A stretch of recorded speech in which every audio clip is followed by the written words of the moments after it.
नमस्कार, सिटी न्यूजच्या बुलेटिन मध्ये प्रेक्षकांचं मनपूर्वक स्वागत आहे। आज दिनांक 5 जुलै 2026 रविवार। बातमीपत्राची सुरुवात करूया सुविचार मॅलेने। संकटे ही आयुष्यातील अडथळे नसून ती यशाची पायरी आहे, त्यांना आव्हान म्हणून स्वीकारा, अडचणी म्हणून नाही। आजचा सुविचार आपण बघितलात, आता बघूया आजच्या ठळक बातम्या।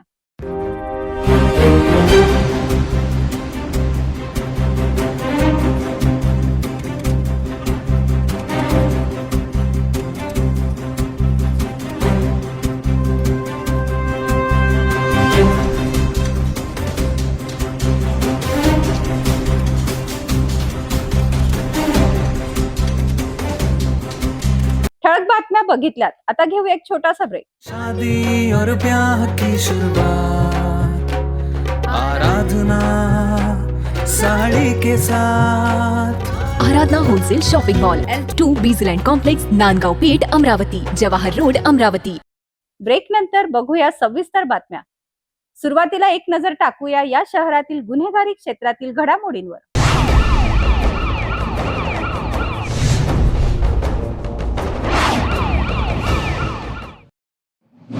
अमरावती शहर पुन्हा एकदा थरारक हत्याकांडाने हादरले आहे। केवळ क्षुल्लक कारणावरून सुरू झालेला वाद काही क्षणातच रक्तरंजित संघर्षात बदलला आणि एका 28 वर्षीय तरुणाला आपला जीव गमावा लागला। कॅम्प परिसरातील जिल्हाधिकारी कार्यालय रोडवर झालेल्या या घटनेनंतर संपूर्ण शहर भीतीचे वातावरण निर्माण झाले आहे। मात्र दुसरीकडे गाडगेनगर पोलीस आणि अमरावती गुन्हे शाखेने वेगवान कारवाई करत सिनेस्टाईल पाठलाग करून अवघ्या 2 तासात 3 आरोपींना अटक केली आहे। नेमकं काय घडलं, वादाची सुरुवात कशी झाली आणि पोलिसांनी आरोपीपर्यंत इतक्या कमी वेळात कशी मजल मारली, पाहूया हा सविस्तर रिपोर्ट। 4 जुलैच्या रात्री अमरावती शहरातील कॅम्प परिसरातील जिल्हाधिकारी कार्यालय रोडवर असलेल्या प्रेमाचा चहा कॅन्टीन परिसरात ही धक्कादायक घटना घडली। रात्रीचे वातावरण शांत होते, काही युवक चहा घेत गप्पा मारत होते, तर फिर्यादी हाजी खान, रशीद खान आणि त्यांचे मित्र लुडो खेळण्यात व्यस्त होते। पोलिसांनी दिलेल्या माहितीनुसार लुडोचा डाव जिंकल्यानंतर फिर्यादी आणि त्यांच्या मित्रांनी आनंद व्यक्त करत मोठ्याने जल्लोष केला। मात्र हा आनंद काही जणांना खटकला। शेजारी बसलेल्या 3 संशयितांनी त्यांना शिवीगाळ करत वाद घालण्यास सुरुवात केली। सुरुवातीला शाब्दिक वाद झाला, परंतु काही क्षणातच परिस्थिती नियंत्रणाबाहेर गेली। आरोप आहे की यातील एका संशयिताने कमरेतून धारदार चाकू काढला आणि फिर्यादी तसेच त्यांच्या मित्रांच्या दिशेने धाव घेतला। जीव वाचवण्यासाठी सर्वजण पळू लागले। हा थरार काही अंतरापर्यंत सुरू राहिला। अखेर विद्याभारती कॉलेज रोडवर संशयितांनी त्यांना गाठले। त्यानंतर फिर्यादीवर चाकूने हल्ला करण्यात आला। त्यांना वाचवण्यासाठी धावून आलेल्या जाहिद हुसेन रफाकत हुसेन यांच्यावरही धारदार शस्त्राने सलग वार करण्यात आल्याचा आरोप आहे। हल्ल्यादरम्यान इतर 2 संशयितांनी फिर्यादी आणि त्यांच्या मित्रांना पकडून ठेवण्यास मदत केल्याचेही पोलीस तपासात समोर आले आहे। रक्ताच्या थारोळ्यात पडलेल्या जाहिद यांना त्यांच्या मित्रांनी तातडीने प्रथम इरविन रुग्णालयात नेले, तेथून पुढील उपचारासाठी रिम्स रुग्णालयात हलवण्यात आले। मात्र डॉक्टरांच्या अथक प्रयत्नानंतरही जाहिद यांचा उपचार दरम्यान मृत्यू झाला।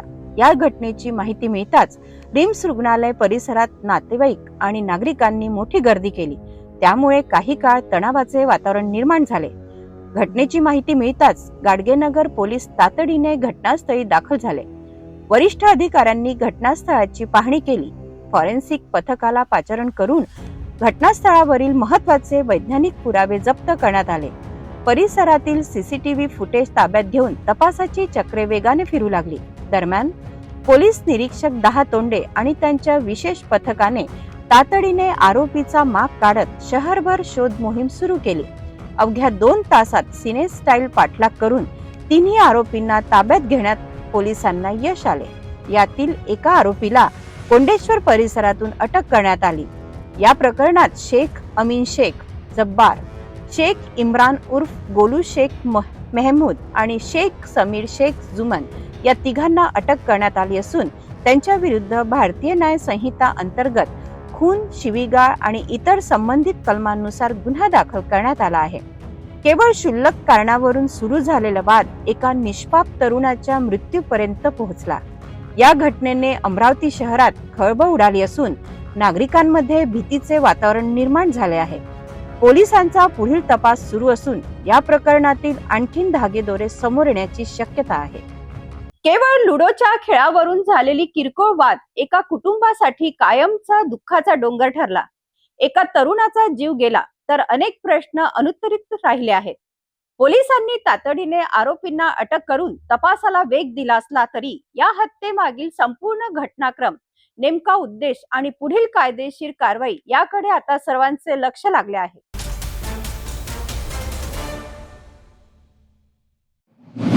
अमरावतीत कारंजा महामार्गावरील कामरगाव येथे भीषण अपघात झाला आहे. महामार्गावर साचलेल्या पाण्यामुळे कार डिव्हायडरवर आदळून पलटी झाली आहे. या अपघातात एकाच कुटुंबातील 3 जण गंभीर जखमी झाले असून एका महिलेला किरकोळ दुखापत झाली आहे. या घटनेनंतर स्थानिक नागरिकांनी रस्ता देखभालीतील निष्काळजीपणाचा आरोप करत तीव्र संताप व्यक्त केला आहे. हा अपघात अमरावती कारंजा रोडवरील कामरगाव ग्रामीण रुग्णालयासमोर झाला. मिळालेल्या माहितीनुसार महामार्गावर मोठ्या प्रमाणात पाणी साचले होते. त्यामुळे वाहन चालकाला रस्त्यावरील डिव्हायडरचा अंदाज आला नाही आणि कार थेट डिव्हायडरवर आदळून पलटी झाली. या अपघातात काशीराम सोनवणे, जगदीश सोनवणे आणि सचिन सोनवणे हे गंभीर जखमी झाले असून मनोरमा सोनवणे यांना किरकोळ दुखापत झाली आहे. सर्व जखमींवर उपचार सुरू आहेत. स्थानिक नागरिकांचा दावा आहे की या ठिकाणी वारंवार पाणी साचत असल्याची माहिती संबंधित रस्ता देखभाल व्यवस्थापकाला अनेक वेळा देण्यात आली होती. मात्र वेळेत उपाययोजना न झाल्याने हा अपघात घडल्याचा आरोप नागरिकांनी केला आहे. अपघातानंतर परिसरात संतापाचे वातावरण असून जबाबदार अधिकाऱ्यांवर कठोर कारवाई करण्याची मागणी होत आहे. दरम्यान या निष्काळजीपणाच्या आरोपांबाबत संबंधित विभागाची अधिकृत प्रतिक्रिया अद्याप समोर आलेली नाही. या प्रकरणाचा पुढील तपास आणि अधिकृत चौकशीची प्रतीक्षा आहे. कामरगावातील या अपघाताने महामार्गाच्या देखभालीवर पुन्हा एकदा गंभीर प्रश्न उपस्थित केले आहेत. मात्र नागरिकांनी केलेल्या आरोपाची अधिकृत चौकशी नंतरच पुष्टी होईल. या प्रकरणातील प्रत्येक अपडेटसाठी पाहत राहा सिटी न्यूज.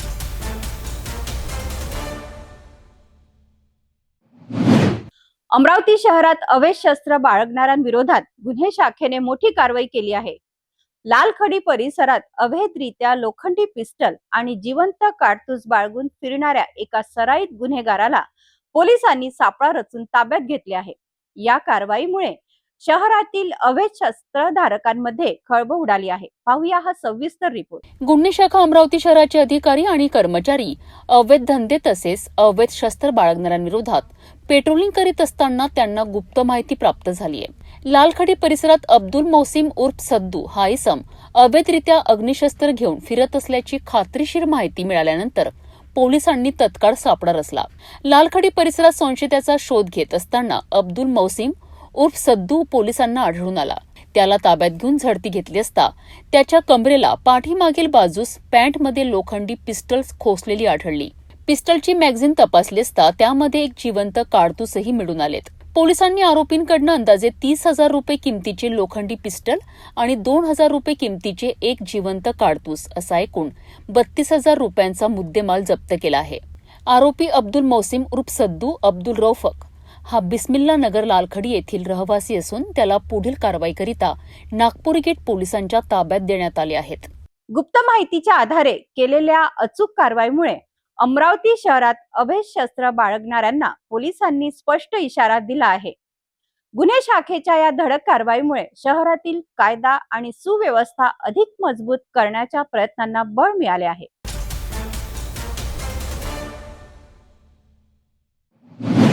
अमरावती शहरात घडलेल्या एका खळबळजनक खून प्रकरणाचा उलगडा पोलिसांनी अवघ्या 2 तासात करत 3 आरोपींना अटक केली आहे. गाडगेनगर पोलीस ठाण्याच्या हद्दीत घडलेल्या या घटनेनंतर पोलिसांनी वेगाने तपासाची चक्रे फिरवीत आरोपींना शहराबाहेर पळून जाण्यापूर्वीच जेरबंद केले. नेमके काय आहे हे संपूर्ण प्रकरण पाहूया या विशेष रिपोर्ट मधून. अमरावती शहरातील गाडगेनगर पोलीस ठाण्याच्या हद्दीत 4 जुलैच्या रात्री एका तरुणाची धारदार शस्त्राने हत्या करण्यात आल्याची घटना समोर आली आहे. प्राथमिक माहितीनुसार मृत युवकाची ओळख जायद हुसेन खान वय 28 वर्ष राहणार पाकिजा कॉलनी अशी करण्यात आली आहे. घटनेची माहिती मिळताच पोलीस आयुक्तालयातील वरिष्ठ अधिकारी घटनास्थळी दाखल झाले. गुन्हे शाखा आणि स्थानिक पोलिसांनी तात्काळ तपास सुरू केला. तपास दरम्यान मृत आणि आरोपी यांच्यात काही कारणावरून वाद झाल्याची माहिती समोर आली. गुप्त माहिती आणि तांत्रिक तपासाच्या आधारे पोलिसांनी आरोपीचा माग काढला. अवघ्या 2 तासाच्या आत पोलिसांनी 3 आरोपींना ताब्यात घेतले. आरोपीची नावे शेख इम्रान शेख, मेहमूद उर्फ गोलू कुरेशी, शेख समीर शेख जुम्मन आणि शेख अमीन शेख जब्बार अशी आहेत. माहितीनुसार आरोपी 4 चाकी वाहनातून शहराबाहेर जाण्याच्या तयारीत असताना पोलिसांनी त्यांना पकडले. चौकशीत आरोपींनी वादातून धारदार शस्त्राने हल्ला करून खून केल्याची कबुली दिल्याची माहिती पोलिसांनी दिली आहे. या संपूर्ण कारवाईत गुन्हे शाखा आणि गाडगेनगर पोलिसांनी समन्वयाने काम करत तपासाला वेग दिला. वरिष्ठ अधिकाऱ्यांच्या मार्गदर्शनाखाली ही कारवाई यशस्वीपणे पार पडली. अमरावतीतील या खून प्रकरणाचा अवघ्या 2 तासात उलगडा करून 3 आरोपींना अटक करण्यात पोलिसांना यश आले आहे. या वेगवान कारवाईमुळे पोलिसांच्या तपास क्षमतेची पुन्हा एकदा प्रचिती आली आहे. या प्रकरणाचा पुढील तपास सुरू आहे.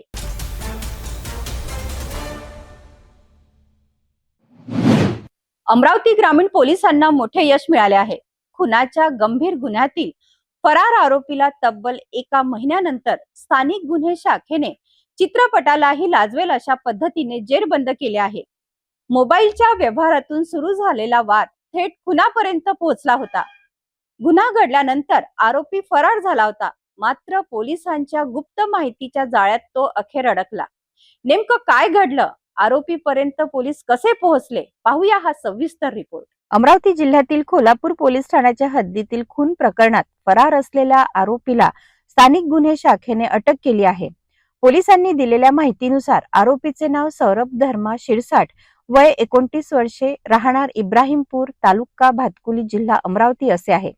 या प्रकरणातील फिर्यादी सुनील रमेश कांबळे यांनी दिलेल्या तक्रारीनुसार त्यांच्या चुलत साळ्याने आरोपीकडून 2000 रुपये घेतले होते. त्या बदल्यात मोबाईल आरोपीकडे ठेवण्यात आला. मोबाईल परत घेण्यावरून दोघांमध्ये वाद निर्माण झाला. वादाचे रूपांतर हाणामारीत झाले आणि आरोपीने धारदार चाकूने फिर्यादीच्या नातेवाईकाच्या पोटात वार केल्याचा आरोप आहे. गंभीर जखमी झालेल्या युवकाला उपचारासाठी रुग्णालयात दाखल करण्यात आले. मात्र उपचार दरम्यान त्याचा मृत्यू झाला. या घटनेनंतर आरोपी फरार झाला होता. गुन्हा दाखल झाल्यानंतर स्थानिक गुन्हे शाखेने आरोपीचा शोध सुरू केला. तपास दरम्यान पोलिसांना गोपनीय माहिती मिळाली की आरोपी नागपूर शहरातील एका भागात लपून बसला आहे. या माहितीच्या आधारे स्थानिक गुन्हे शाखेचे पथक तातडीने नागपूरला रवाना झाले. सापळा रचून पोलिसांनी आरोपीला ताब्यात घेतले. चौकशी दरम्यान आरोपीने आपली ओळख कबूल केल्यानंतर त्याला पुढील कारवाईसाठी कोल्हापूर पोलिसांच्या ताब्यात देण्यात आले. ही कारवाई पोलीस अधीक्षक निवेदिता कदम यांच्या मार्गदर्शनाखाली झाली. अपर पोलीस अधीक्षक दत्ता गाडे, स्थानिक गुन्हे शाखेचे पोलीस निरीक्षक अशोक लांडे आणि त्यांच्या पथकाने केली. फरार आरोपीला जेरबंद करण्यात पोलिसांना यश आल्याने या कारवाईचे सर्व स्तरातून कौतुक होत आहे. गुन्हा करूनही कितीही दूर पळण्याचा प्रयत्न केला तरी कायद्याच्या हातातून सुटका होत नाही, हे अमरावती ग्रामीण पोलिसांनी पुन्हा एकदा दाखवून दिले आहे. खुनाच्या गंभीर गुन्ह्यातील फरार आरोपीला अखेर अटक करण्यात आली असून आता या प्रकरणातील पुढील न्यायालयीन प्रक्रिया सुरू होणार आहे.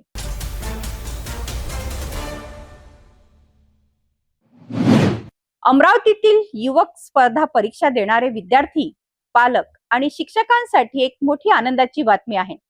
आपल्या कर्तव्यदक्ष आणि लोकाभिमुख प्रशासन शैलीमुळे देशभर परिचित असलेले IAS अधिकारी तुकाराम मुंडे आता अमरावती विद्यार्थ्यांशी थेट संपर्क साधणार आहेत. कस्तुरबा खादी महिला समिती आणि PR Pote Patil educational group यांच्या संयुक्त विद्यमाने संवाद तरुणाईशी या विशेष प्रेरणादायी मार्गदर्शन कार्यक्रमाचे आयोजन करण्यात आले आहे. या कार्यक्रमात हजारो विद्यार्थी सहभागी होणार असून करिअर, व्यक्तिमत्व विकास, नेतृत्व गुण आणि स्पर्धा परीक्षाबाबत मोलाचे मार्गदर्शन मिळणार आहे. पाहूया या संदर्भातील हा विशेष रिपोर्ट. अमरावती विभागातील युवकांना प्रेरणा, दिशा आणि यशाचा मार्ग दाखवणाऱ्या एका महत्त्वपूर्ण कार्यक्रमाचे आयोजन करण्यात आले आहे. कस्तुरबा खादी महिला समिती अमरावती आणि PR Pote Patil educational group यांच्या संयुक्त विद्यमाने संवाद तरुणाईशी या विशेष प्रेरणादायी मार्गदर्शन कार्यक्रमाचे आयोजन करण्यात आले आहे. या कार्यक्रमाचे प्रमुख आकर्षण असणार आहेत महाराष्ट्र शासनाच्या अन्न व औषध प्रशासन विभागाचे आयुक्त तुकाराम मुंडे. देशभरात आपल्या कठोर, प्रामाणिक आणि पारदर्शक प्रशासनासाठी प्रसिद्ध असलेले तुकाराम मुंडे युवकांशी थेट संवाद साधणार आहेत. त्यांच्या प्रशासनातील अनुभवातून विद्यार्थ्यांना यशस्वी करिअरची दिशा मिळणार आहे. कार्यक्रमात व्यक्तिमत्व विकास, नेतृत्व गुण, स्पर्धा परीक्षांची तयारी, वेळेचे व्यवस्थापन, सार्वजनिक जीवनातील नैतिक मूल्ये आणि राष्ट्र निर्मितीत युवकांची भूमिका यासारख्या महत्त्वपूर्ण विषयांवर मार्गदर्शन करण्यात येणार आहे. हा कार्यक्रम शनिवार 1 ऑगस्ट 2026 रोजी सायंकाळी 5 वाजता स्वामी विवेकानंद सभागृह, PR Pote educational institute, Pote estate, Kathora road, Amravati येथे आयोजित करण्यात आला आहे. अमरावती विभागातील 5 जिल्ह्यातून सुमारे 8 ते 10 हजार विद्यार्थी, पालक, शिक्षक, अधिकारी आणि विविध क्षेत्रातील व्यावसायिक या कार्यक्रमात सहभागी होण्याची अपेक्षा आहे. विशेष म्हणजे हा कार्यक्रम पूर्णपणे विनामूल्य असून युवकांनी या सुवर्ण संधीचा लाभ घ्यावा असे आवाहन आयोजकांनी केले आहे. दरम्यान कस्तुरबा खादी महिला समिती ही महाराष्ट्र शासनाच्या उद्योग विभागांतर्गत राबवण्यात येणाऱ्या अमरावती सोलर चरखा क्लस्टर प्रकल्पाची कार्यान्वयन संस्था आहे. महाराष्ट्र राज्य खादी व ग्रामोद्योग मंडळाच्या सहकार्याने हा प्रकल्प राबवण्यात येत आहे. या प्रकल्पाच्या माध्यमातून मेळघाट आणि अमरावती जिल्ह्यातील ग्रामीण व आदिवासी महिलांना सोलर चरखा, विणकाम, वस्त्र निर्मिती आणि रेडीमेड वस्त्र उत्पादन क्षेत्रात रोजगार उपलब्ध करून देण्यात येत आहे. अमरावती MIDC मध्ये अत्याधुनिक कॉमन फॅसिलिटी सेंटर उभारण्यात आले असून pre spinning, pre viewing, post viewing आणि गारमेंटिंग यासारख्या सुविधा उपलब्ध आहेत. महिला सक्षमीकरणासोबतच युवकांचा सर्वांगीण विकास घडवण्यासाठी समिती सातत्याने विविध सामाजिक आणि प्रेरणादायी उपक्रम राबवत आहे. या कार्यक्रमाचे मीडिया पार्टनर म्हणून अमरावती जिल्हा मराठी पत्रकार संघ सहभागी झाला असून कार्यक्रमाच्या यशस्वी आयोजनासाठी तयारी सुरू आहे. आने वाले 1 अगस्त 2026 को शाम 5 बजे संवाद तरुणाईचा इस टैगलाइन के नीचे senior IAS officer Shri Tukaram Munde sir, इनका स्पेशल यूथ के लिए सेशन होने जा रहा है, जिसमें मैं गुजारिश करूंगी सभी अभिभावक, सभी स्टूडेंट्स, सभी यूथ, हमारे अमरावती जिले के ग्रामीण और शहरी विभाग से आप सभी से मैं अनुरोध करूंगी कि कृपया आप सभी इस प्रोग्राम का लाभ उठाएं. हमारे पूरे अमरावती जिले में जो भी ग्रामीण भाग के स्टूडेंट्स हैं, उनमें से अच्छे अधिकारी बन पाए, यह हमारे लिए बहुत ही सौभाग्य की बात होगी. कस्तूरबा खादी महिला समिति और हमारे मुंडे साहब के स्नेही रोहन भामकर, मैं क्षिप्रा, हम सभी आयोजन समिति आप सभी से फिर से एक बार गुजारिश करते हैं, अनुरोध करते हैं कि कृपया इस प्रोग्राम को ज्यादा से ज्यादा संख्या में आप सभी उपस्थित होने वाले हैं. अमरावतीतील युवकांसाठी प्रेरणा, करिअर मार्गदर्शन आणि यशाचा मंत्र मिळवून देणारा हा कार्यक्रम ठरणार आहे. तुकाराम मुंडे यांच्यासारख्या प्रशासकीय अधिकाऱ्याचा अनुभव आणि विचार विद्यार्थ्यांसाठी निश्चितच मार्गदर्शक ठरणार आहेत. त्यामुळे या संधीचा जास्तीत जास्त लाभ घेण्याचे आवाहन आयोजकांनी केले आहे.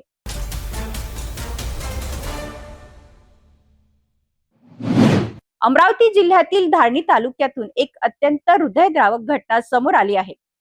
भोकरबर्डी गावातील शेत शिवारात विजेच्या जिवंत तारेच्या संपर्कात आल्याने आदिवासी दाम्पत्यासह त्यांच्या 2 बैलांचा दुर्दैवी मृत्यू झाला आहे. शेतातील कामे आटपून घरी परत असताना हा काळजाचा ठोका चुकवणारा प्रकार घडला. या घटनेमुळे संपूर्ण परिसरात शोककळा पसरली आहे. धारणी तालुक्यातील भोकरबर्डी गावातील शेत शिवारात एक दुर्दैवी घटना घडली आहे. मिळालेल्या माहितीनुसार एक आदिवासी दाम्पत्य आपल्या 2 बैलांसह शेतातील कामे पूर्ण करून घरी परतत होते. दरम्यान मार्गावरील एका नाल्यात विद्युत वाहिनीचा जिवंत तार तुटून पडलेला होता. या धोकादायक परिस्थितीची कल्पना नसल्याने बैल आणि त्यांच्यासोबत असलेले पती पत्नी या तारेच्या संपर्कात आले. विजेचा जोरदार धक्का बसल्याने घटनास्थळीच दोन्ही बैलांचा मृत्यू झाला. त्यांना वाचवण्याच्या प्रयत्नात असलेल्या पती पत्नीचाही विजेच्या धक्क्यामुळे दुर्दैवी मृत्यू झाला. काही क्षणातच आनंदाने घरी परतणाऱ्या कुटुंबावर दुःखाचा डोंगर कोसळला. घटनेची माहिती मिळताच गावकरी आणि संबंधित यंत्रणा घटनास्थळी दाखल झाल्या. या घटनेमुळे परिसरात हळहळ व्यक्त केली जात असून मृतांच्या कुटुंबियांवर शोककळा पसरली आहे. पोलिसांनी घटनेची नोंद करून पंचनामा केला असून मृत्यूमागील सर्व बाबीचा तपास सुरू आहे. तसेच विद्युत यंत्रणेच्या निष्काळजीपणाचा कोणताही संबंध आहे का याचाही तपास केला जात आहे. धारणी तालुक्यातील भोकरबर्डी येथे घडलेल्या दुर्दैवी घटनेने संपूर्ण परिसर हळहळला आहे. विजेच्या जिवंत तारेमुळे 2 निष्पाप जीवासह 2 मुक्या जनावरांनाही बळी गेला आहे. या प्रकरणी पोलिसांचा तपास सुरू असून मृतांच्या कुटुंबियांना न्याय आणि मदत मिळण्याची अपेक्षा व्यक्त केली जात आहे.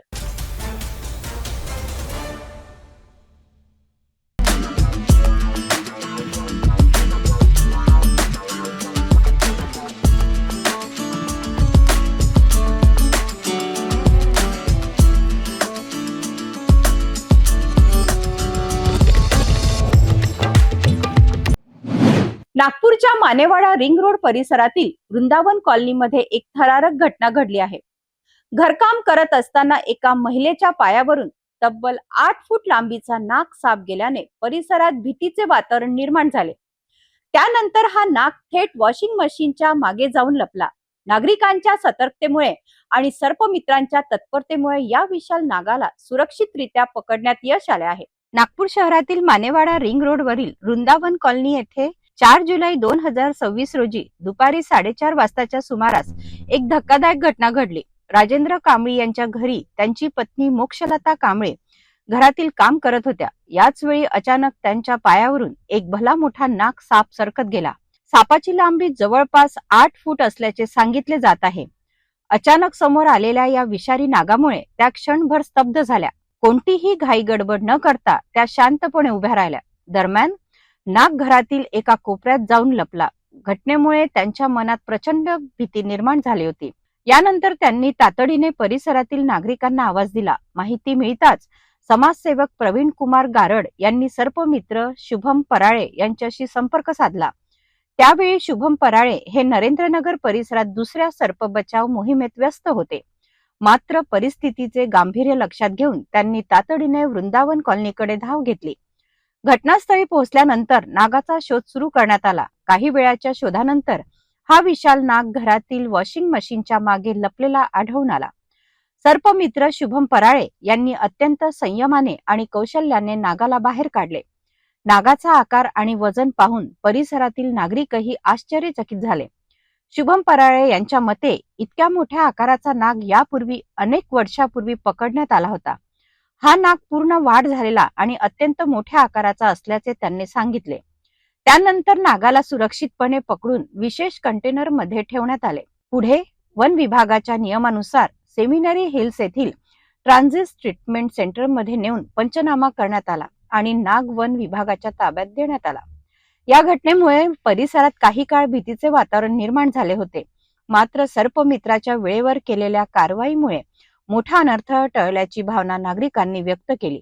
तज्ञांच्या मते पावसाळ्यात सापाचे अधिवास बदलत असल्याने नागरी वस्त्यांमध्ये साप दिसण्याच्या घटना वाढतात. त्यामुळे नागरिकांनी साप दिसल्यास घाबरून न जाता प्रशिक्षित सर्पमित्र किंवा वन विभागाशी संपर्क साधावा असे आवाहन करण्यात आले आहे.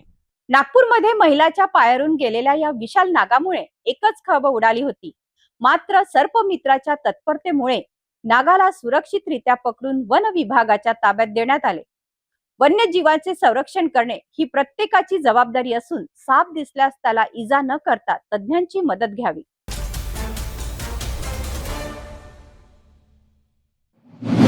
भंडारा जिल्ह्यातील तुमसरमध्ये पोलिसांनी विशेष कोम्बिंग ऑपरेशन दरम्यान प्रतिबंधित तंबाखूजन्य पदार्थाच्या अवैध साठ्यावर धडक कारवाई केली आहे. या कारवाईत हजारो रुपयांचा मुद्देमाल जप्त करण्यात आला असून एका आरोपी विरुद्ध कायदेशीर कारवाई करण्यात आली आहे. या कारवाईमुळे अवैध तंबाखू विक्रेत्यांमध्ये खळबळ उडाली आहे. पाहूया हा सविस्तर रिपोर्ट. भंडारा जिल्ह्यातील तुमसर पोलीस विभागाने विशेष कोम्बिंग ऑपरेशन दरम्यान अवैध धंद्याविरोधात मोठी कारवाई केली आहे. शनिवार 4 जुलै रोजी राबवण्यात आलेल्या विशेष मोहिमेदरम्यान पोलीस उपनिरीक्षक प्रीतम चेवले यांच्या पथकाने तामसवाडी अर्थात भेडे परिसरात छापा टाकला. गुप्त माहितीच्या आधारे आशिष केशवराव डबले यांच्या घराची झडती घेण्यात आली. यावेळी पोलिसांना प्रतिबंधित तंबाखूजन्य पदार्थाचा साठा आढळून आला. झडती दरम्यान Rimjhim team tobacco, R gold chewing tobacco, eagle हुक्का शिशा आणि सुप्रीम पान पराग यासारख्या प्रतिबंधित तंबाखूजन्य माल जप्त करण्यात आला. या कारवाईत एकूण 4,985 रुपयाचा मुद्देमाल जप्त करण्यात आला असून संबंधित आरोपी विरुद्ध पुढील कारवाई सुरू करण्यात आली आहे. या प्रकरणाची माहिती अन्न व औषध प्रशासन विभागालाही देण्यात आली असून पुढील तपास आणि कायदेशीर प्रक्रिया संबंधित विभागामार्फत केली जाणार आहे. पोलीस अधीक्षक नुरुल हसन यांच्या मार्गदर्शनाखाली डीबी पथकाने ही कारवाई यशस्वीपणे पार पाडली. विशेष म्हणजे जिल्ह्यात अवैध तंबाखू विक्री, साठवणूक आणि वितरणाविरोधात पोलिसांनी मोहीम तीव्र केली असून अशा कारवाया पुढेही सुरू राहणार असल्याचे संकेत मिळत आहेत. या धडक कारवाईमुळे अवैध तंबाखू विक्रेत्यांमध्ये खळबळ उडाली असून कायद्याचा धाक पुन्हा एकदा दिसून आला आहे. तुमसरमध्ये पोलिसांनी केलेल्या या कारवाईमुळे प्रतिबंधित तंबाखूजन्य पदार्थाच्या अवैध व्यापाराला मोठा धक्का बसला आहे. नागरिकांच्या आरोग्याशी खेळणाऱ्या विरोधात अशाच कठोर कारवाया सुरू राहणार असल्याचे पोलिसांनी स्पष्ट केले आहे.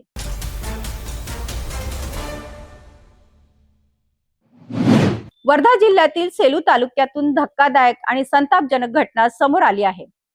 केवळ पन्नी टाकण्याच्या किरकोळ कारणावरून झालेला वाद काही क्षणातच रक्तरंजित संघर्षात बदलला. भर रस्त्यात एका 23 वर्षीय तरुणावर चाकूने सपासप वार करण्यात आले. या हल्ल्यानंतर संपूर्ण वडगाव खुर्द परिसरात भीतीचे वातावरण निर्माण झाले. जखमी तरुण जीवन मृत्यूशी झुंज देत आहे. नेमकं काय घडलं आणि आरोपी अजूनही पोलिसाच्या ताब्याबाहेर का आहे, पाहूया हा सविस्तर रिपोर्ट. वर्धा जिल्ह्यातील सेलू तालुक्यातील वडगाव खुर्द येथे ही खळबळजनक घटना घडली. प्राथमिक माहितीनुसार परिसरात पन्नी टाकण्याच्या अत्यंत किरकोळ कारणावरून दोन बाजूंमध्ये शाब्दिक वाद सुरू झाला. सुरुवातीला हा वाद सामान्य वाटत असला तरी काही क्षणातच त्याचे रूप हिंसक संघर्षात बदलले. आरोप आहे की संतापलेल्या हल्लेखोराने 23 वर्षीय साहिल सातपुते याच्यावर धारदार चाकूने सपासप वार केले. अचानक झालेल्या हल्ल्यामुळे परिसरात एकच गोंधळ उडाला.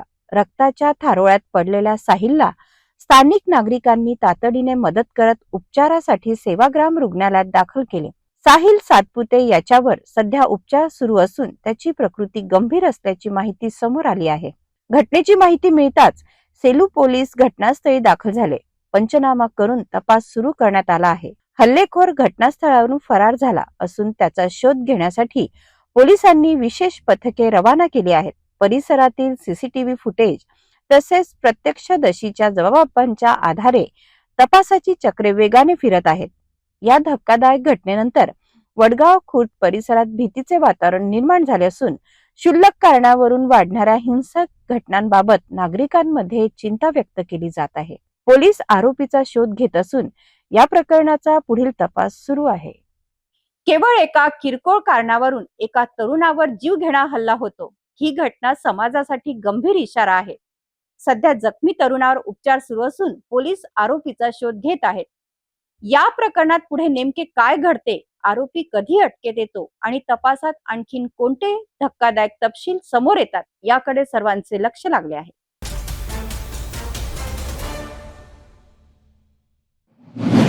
अकोला अकोट मार्गावरील खराब रस्ते, मोठमोठे खड्डे, तुटलेले डिव्हायडर आणि रस्त्यावर पडलेल्या भेगांमुळे नागरिकांचा संताप आता उफाळून आला आहे. गांधीग्राम येथे शिवसेना उद्धव बाळासाहेब ठाकरे पक्षाच्या वतीने जोरदार रस्ता रोको आंदोलन करण्यात आले. खराब रस्त्याची दुरुस्ती न करता टोल वसुली सुरू करण्याच्या तयारीला नागरिक आणि शिवसैनिकांनी तीव्र विरोध दर्शवला.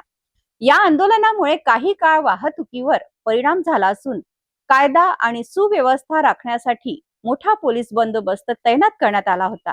अकोट अकोला रोडवरील गांधीग्राम येथे शिवसेना उद्धव बाळासाहेब ठाकरे पक्षाच्या वतीने रास्ता रोको आंदोलन करण्यात आले.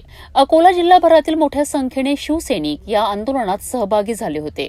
आंदोलकांनी अकोट अकोला मार्गावरील निकृष्ट बांधकाम, रस्त्यावर पडलेल्या भेगा, मोठे खड्डे आणि तुटलेल्या डिव्हायडरचा निषेध व्यक्त केलाय. रस्त्यांची अवस्था अत्यंत खराब असतानाही टोल वसुली सुरू करण्याची तयारी होत असल्याचा आरोप आंदोलकांनी केला आहे. जोपर्यंत रस्त्यांची संपूर्ण दुरुस्ती होत नाही तोपर्यंत टोल वसुली सुरू करू नयेत अशी मागणी करण्यात आली आहे. आंदोलनाच्या पार्श्वभूमीवर अकोला जिल्हा पोलीस आणि अकोट परिसरातील पोलिसांचा मोठा बंदोबस्त तैनात करण्यात आला होता. शिवसेना उद्धव बाळासाहेब ठाकरे पक्षाच्या वतीनं अकोला अकोट रस्ता, देवरी फाटा ते शेगाव रस्ता आणि गांधीग्राम ते नैराट वैराट धामणा हा रस्ता अतिशय खराब झालेला आहे. अकोट अकोला रस्त्यावर जर आपण पाहिलं तर मोठ्या प्रमाणात भेगा पडलेल्या आहेत आणि भेगा एवढ्या मोठ्या आहेत की 4 चाकी गाडीचं चाक जर त्यात फसलं तर निश्चितपणे त्याचे अपघात होतात. या रोडवरती दररोज 5 ते 6 लोकांचे त्या भेगेत मोटरसायकलचे चाकं जाऊन अपघात होऊन राहिले. आणि या रस्त्यावर 2 महिन्याच्या पूर्वी चोट्टा बाजारजवळ एका इसमाचा मृत्यू झाला. त्यानंतर देवरी शेगाव रस्त्यावरती अंधुऱ्याजवळ अपघातून 2 तरुणांनी आपले जीव गमावले. असं असताना सुद्धा या रस्त्याची दुरुस्ती होत नाही. 8 दिवसापूर्वी आमचे जिल्हाप्रमुख मुकेश भाऊ मुरुमकर, उपजिल्हाप्रमुख दिलीप भाऊ बोचे यांनी प्रशासनाला निवेदनसुद्धा दिलं होतं की या रस्त्याच्या तात्काळ भेगा बुजवाव्यात, हा रस्ता व्यवस्थित करावा, अन्यथा आम्ही आंदोलन करू.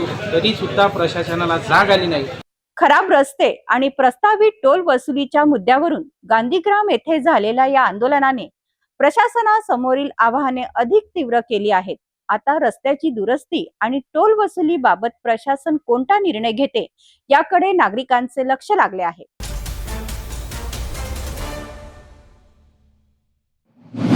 जळगाव जिल्ह्यातील जामनेर तालुक्यातून संतापजनक आणि धक्कादायक घटना समोर आली आहे. एका महिलेवर कथित सामूहिक बलात्कार करून त्या घटनेचा व्हिडिओ सोशल मीडियावर व्हायरल करण्यात आल्याचा आरोप आहे. या प्रकरणी पोलिसांनी तातडीने कारवाई करत 15 पैकी 14 आरोपींना अटक केली असून संपूर्ण परिसरात खळबळ उडाली आहे.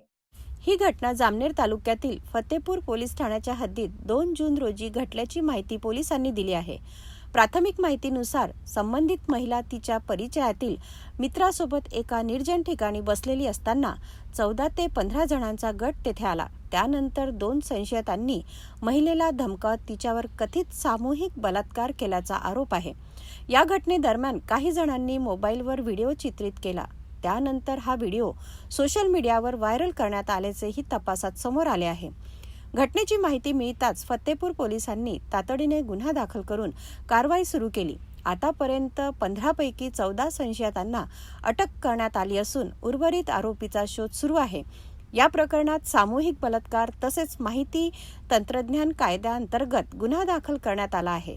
घटनेचे गांभीर्य लक्षात घेऊन जिल्हा पोलीस अधिकाऱ्यांनी घटनास्थळी भेट देत पाहणी केली. अटक करण्यात आलेल्या संशयितांना आज न्यायालयात हजर करण्यात आले असून पुढील तपास फतेपूर पोलीस करत आहेत. सर, एकंदरीत काय घटना घडली आहे, काय सांगा? ही घटना फतेपूर पोलीस स्टेशनच्या हद्दीत एका जंगलाच्या परिसरामध्ये झालेली होती. एक पुरुष आणि एक महिला तिथून जात होते, तर तिथं टू व्हीलरवर जात असताना ते जंगलाच्या तिथं थांबलेले होते झाडाखाली. तर अशा वेळेला तिथल्याच परिसरातले जवळजवळ 15 जे तरुण आहेत ते त्या जंगलाच्या परिसरामध्ये काही निमित्तानं आलेले होते. तर त्यांनी त्यांना ब्लॅकमेल करून किंवा जबरदस्ती करून त्याच्यातल्या 2 संशयित आरोपींनी सदर महिलेवर अतिप्रसंग केलेला आहे, तिच्याशी जबरी भोग केलेला आहे. त्याच्यावरून काल सदर पीडित फिर्यादी महिलेच्या तक्रारीवरून आपण 15 लोकांच्या विरुद्ध गुन्हा दाखल केलेला आहे. 2 लोकांनी ॲक्च्युअल रेप केला आणि बाकीच्यांनी त्यांना सपोर्ट केले म्हणून, आणि त्याच्यातल्या दोघांनी व्हिडिओ रेकॉर्डिंग केले आणि ते सोशल मीडियावर व्हायरल केले असं म्हणून आपण त्यांच्यावर गुन्हा दाखल केलेला आहे. 15 पैकी 14 आरोपी अटक आहेत. कालच त्यांना अटक केलेलं आहे आणि आता एक आरोपी फरार आहे, त्याचा शोध आपली पथकं घेत आहेत. यामध्ये अल्पवयीन आहेत. याच्यातले 3 विधी संघर्षग्रस्त बालक आहेत, त्यांच्यावर पण त्या नियमाप्रमाणे कारवाई करण्यात येत आहे. सर, आरोपींना कोर्टात हजर केलं आहे का? आधी पोलीस कस्टडीची काय मागणी केली? आरोपींना काल अटक केलेलं आहे. आज न्यायालयासमोर हजर करण्यात येत आहे. पोलीस कस्टडीची मागणी केलेली आहे पुढचा तपास करण्यासाठी. त्यानुसार कारवाई होईल. या प्रकरणाचा तपास सुरू असून पोलिसांकडून अधिक माहिती समोर येण्याची शक्यता आहे. पीडितेची ओळख गोपनीय ठेवण्यात आली आहे. या प्रकरणातील प्रत्येक अधिकृत अपडेटसाठी पाहत राहा सिटी न्यूज. जाता जाता पुन्हा एकदा आजच्या ठळक बातम्या.